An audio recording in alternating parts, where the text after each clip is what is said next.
Welcome back to the camp, YouTubians. Stay tuned, today's going to be an awesome video. It's a bit of a cold day today. Today is -4, feels like -12. So with that being said, plans for today, we're going to make this camp fully efficient. We're going to redo the fire pit, make it more efficient, and we're going to build up the shelter a bit. So, let's get to it.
Alrighty viewers, so let's talk briefly about the art of Firecraft itself. Firecraft is possessing the abilities to start and maintain a fire while spending time in the outdoors. A lot easier said than done. So in order to start a fire, you have to have the 3 elements: heat, oxygen, and fuel. And then from that, you have to have tinder, kindling, and then your main fuel source, which is wood.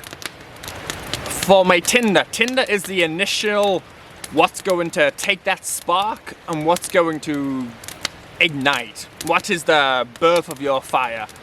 So as you see, what I use, cotton wool in Vaseline.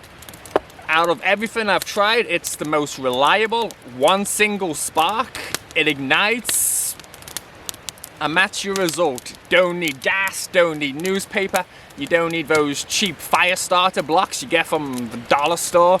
Different ways to start a fire. We have friction, bow drills and hand drills. Consists of friction. You can use a sun to start a fire. You can use a magnifying glass. You can even shave down a piece of ice and use it as a lens, and you can start a fire. Next is electrical. You can use a 9-volt battery and a piece of steel wool. Works very well, but how often do you carry a 9-volt battery and steel wool around with you? Next, chemical. Who would have thought you can start a fire using chemicals? Chlorine tablets and brake fluid. So next is compressing air. By using a fire piston, you rapidly compress air, heats up the molecules, and if you have char cloth, heat plus char cloth, you got a fire. So a ferrocerium rod, Vaseline, and cotton wool buds. Doesn't matter the weather, you can be in the rain, snow, it will ignite. Next, kindling. Depending on the season, when it's cold, wet, damp, especially air humidity, affects the way your fire is going to initially burn. So when it's winter months, when it's fall, when it's wet, when it's damp. So kindling could be anything from sticks you find on the ground to the pine I just split. Kindling, you want ideally thickness of a pencil. As you can see, this is thicker, but it's dry, it will burn, it works. It's all about situational dependency. You have to know what's around you and what can you use. Okay, so now we've got the fire going. It's time to add to it. We're gonna make this fire pit awesome today. It's counterproductive, working on a fire pit with a fire going. However, being today with the cold temperatures, I have to make sure I can keep my batteries warm enough to keep my camera running to film. So let's get to it.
And there we have it, guys. Shelter's complete. Fireplace is complete. Only thing we gotta do now is let's get our cook on.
Alrighty everybody, so what we have here is called beard moss, or beard lichen, or witch's hair. It's in the family of a lichen. It's called Usnea. I might have pronounced that wrong, but potato, potato, tomato, tomato, right? So with old man's beard, it is excellent antibacterial for infections and cuts, even burns. It's also stronger than penicillin and excellent for sore throats and infections. And it's edible. Outdoorsmen know it as a superbly absorbent medical dressing. If you get cut, you apply it right onto your wound. It will stop the bleeding pretty damn quick. So with old man's beard, it only grows in environments with very pure air. So you'll never find it in the cities, most towns, but when you come out to the woods, it's everywhere. And I'm pretty sure most people have seen it. For instance, the other day, I was out and I burnt myself. So all you do, chew it. Doesn't taste too bad. And then you apply it right to the burn. And within a few minutes, that burning sensation will no longer be. All thanks to beard moss.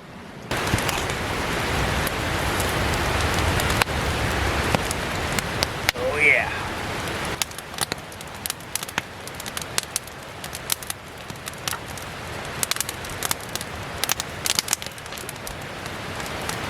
Steak off, Dutch oven on. bone broth going in.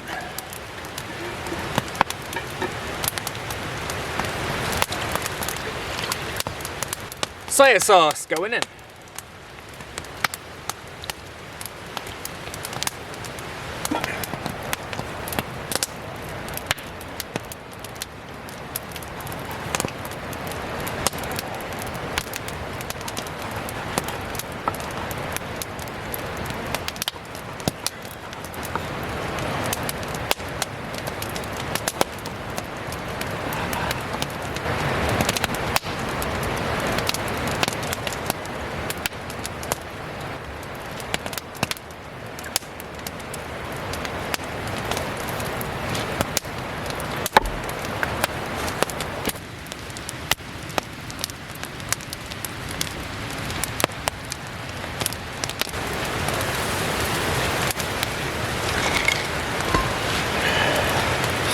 Carrots and ginger.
And just like that, we make pho in the woods.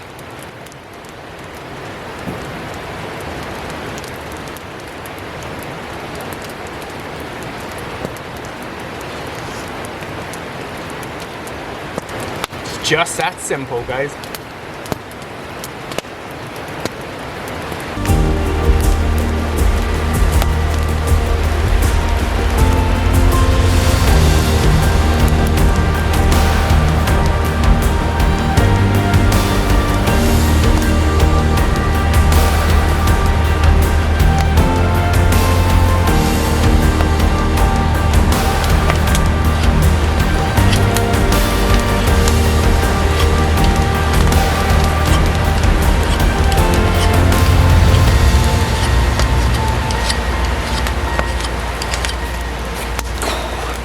Alrighty YouTubians, if you watch this entire video, thank you very much. I hope you guys learned something, whether it was from building a horseshoe fire pit, to putting the sides on my shelter, or learning about old man's beard.